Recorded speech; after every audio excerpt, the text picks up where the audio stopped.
Salam damai sejahtera di dalam Tuhan kita Yesus Kristus. Shalom, selamat pagi dan semangat pagi. Jumpa kembali dalam renungan pagi kita untuk hari ini, Senin 26 Desember tahun 2022. Dan 5 hari lagi kita akan meninggalkan tahun 2022 untuk memasuki tahun yang baru. Dan pekabaran firman Tuhan kita di pagi ini dengan judul Manusia Dipulihkan kepada keadaan semula. Sebelum kita lanjutkan, mari berdoa. Bapa di surga, terima kasih atas kebaikan-Mu di dalam hidup kami. Dan terima kasih untuk kesempatan mempelajari firman Tuhan. Biarlah pekabaran pagi ini adalah suara Tuhan, adalah wajah Tuhan yang boleh kami lihat, yang boleh kami dengar, agar menguatkan kami, dan firman Tuhan ini akan menuntun kami agar berjalan di jalan Tuhan setia sampai Tuhan datang. Terpuji nama Tuhan, kami sambut berkat-Mu dan alaskan doa ini dalam nama Yesus Tuhan dan Juru Selamat kami. Amin. Sekali lagi renungan pagi kita di pagi ini dengan judul Manusia Dipulihkan kepada keadaan semula. Ayat firman Tuhan Maleakhi 4 ayat 2. Tetapi kamu yang takut akan namaku, bagimu akan terbit surya kebenaran dengan kesembuhan pada sayapnya. Kamu akan keluar dan berjingkrak-jingkrak seperti anak lembu lepas kandang. Sekali lagi, Maleakhi 4 ayat 2. Tetapi kamu yang takut akan namaku, bagimu akan terbit surya kebenaran dengan kesembuhan pada sayapnya. Kamu akan keluar dan berjingkrak-jingkrak seperti anak lembu lepas kandang. Dipulihkan kepada pohon kehidupan yang ada di Taman Firdaus yang telah lama hilang itu. Umat tebusan akan berjingkrak-jingkrak, bertumbuh kepada perawakan penuh manusia pada kemuliaan permulaan di dunia dijadikan. Bekas-bekas terakhir kutuk dosa akan dihilangkan, dan umat Kristus yang setia akan tampak. Dalam kemuliaan Tuhan Allah kita, di dalam pikiran, jiwa, dan tubuh memantulkan gambar sempurna Tuhan mereka. Oh, penebusan yang ajaib, yang telah lama dibicarakan, telah lama diharapkan, dan direnungkan dengan kerinduan yang mendalam, tetapi yang tidak pernah dimengerti sepenuhnya. Orang benar yang masih hidup diubahkan dalam sekejap mata. Pada waktu Allah bersuara, mereka telah dimuliakan, dan dengan bangkitnya orang-orang kudus, mereka diangkat untuk menemui Tuhan mereka di awan-awan. Malaikat-malaikat mengumpulkan orang-orang pilihan dari keempat penjuru mata angin, dari ujung langit yang satu ke ujung langit yang lain. Anak-anak kecil dibawa oleh malaikat-malaikat suci ke haribaan ibu mereka. Teman-teman yang sudah lama dipisahkan oleh kematian dipersatukan, tidak pernah lagi akan berpisah, dan dengan nyanyian kesukaan naik bersama-sama ke dalam kota Allah.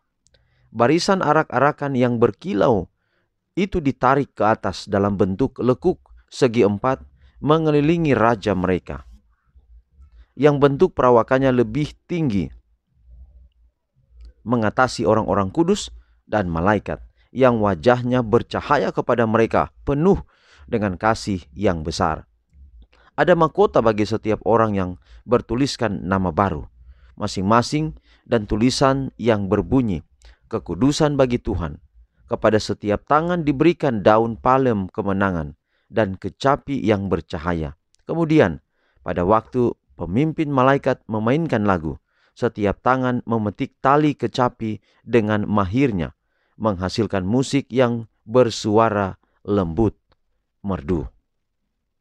Puji Tuhan untuk pekabaran pada pagi ini, dan sangat jelas tulisan pena inspirasi. Ingat, tulisan Ellen White bukan pengganti Alkitab, tapi tulisan Ellen White berfungsi atau berguna sama seperti teropong. Dia tidak mengubah bintang, tapi membuat bintang lebih besar. Seperti teleskop, tidak merubah bentuk bakteri, tetapi bakteri itu dibuat lebih besar. Tulisan Ellen White tidak pernah mengganti Alkitab, tetapi inilah ciri khas dari gereja Masehi Advent hari ke-7. Mungkin orang salah mengerti tentang Ellen White. Tetapi saya ingin sampaikan pagi hari ini, Ellen White tidak pernah mengganti Alkitab. Ellen White, tulisan-tulisannya, seorang yang tidak tamat SD, seorang yang tidak memiliki sekolah tinggi, tetapi menulis ribuan judul, bahkan buku-bukunya adalah tulisan yang menginspirasi banyak orang. Hari ini kita kembali diingatkan, dikuatkan oleh renungan pagi yang ditulis oleh Ellen White, oleh nabiah yang dipilih Tuhan di akhir zaman. Karena kitab Wahyu menggambarkan bahwa akhir zaman pada jemaat yang ke-7. Di sana ada di kitab Wahyu pasal 10 katakan engkau akan bernubuat lagi. Artinya kalau ada nubuat berarti ada nabi. Maka di jemaat yang ke-7 kita gereja Advent meyakini bahwa Tuhan mengutus nabinya, dan bukan laki-laki tetapi perempuan, makanya disebut nabiah, untuk mengamarkan jemaat yang sisa. Tidak pernah Ellen White berkata bahwa tulisannya mengganti Alkitab. Tetapi semua tulisan Ellen White, bahkan komentar terkait Alkitab dari kitab Kejadian sampai kitab Wahyu, membuka Alkitab itu lebih jelas lagi. Tidak pernah mengganti, tetapi lebih memperjelas. Sama seperti saya kasih contoh tadi, bintang tidak digantikan oleh ketika kita melihat di teropong. Melihat dengan mata biasa bintang, melihat dengan teropong bintang. Tetapi melihat dengan teropong bintang itu akan lebih jelas lagi. Jadi Ellen White memberikan tulisan-tulisannya, membuka Alkitab lebih terang lagi. Sehingga kita lebih memahami apa yang ditulis oleh Alkitab. Dan renungan kita hari ini sangat jelas. Mengatakan bahwa suatu waktu kita akan diubahkan. Bekas-bekas dosa tidak akan ada lagi. Alkitab berkata tidak akan ada air mata. Tulisan Ellen White menambahkan itu, bukan menambah Alkitab, tapi dia membuka lebih terang bahwa di sana setiap cacat akibat dosa tidak akan ada lagi. Artinya orangnya ada luka. Kalau orang pe kaki ini karena luka, kemudian orang Ternate bilang ada bonya, bekas-bekas luka besar, jelek kaki, di surga akan dipulihkan lagi. Kita akan mulus. Artinya bahwa apa yang pernah terjadi di Taman Eden ketika manusia pertama dijadikan, dipulihkan kembali dalam keadaan seperti itu. Kiranya pekabaran pagi ini akan menguatkan kita semua, menuntun saya dan saudara-saudara untuk tetap bersemangat pulang ke rumah yang Tuhan sediakan bagi kita. Kiranya Tuhan memberkati kita pagi ini. Mari kita akhiri di dalam doa. Mari berdoa. Bapa di surga, terima kasih untuk tulisan pena inspirasi. Tulisan dari Ellen White tidak pernah mengganti Alkitab, tetapi membuka Alkitab lebih terang bagi siapa saja yang menggalinya. Dan terima kasih karena apa yang Tuhan karuniakan bagi gereja Masehi Advent hari ke-7 di seluruh dunia.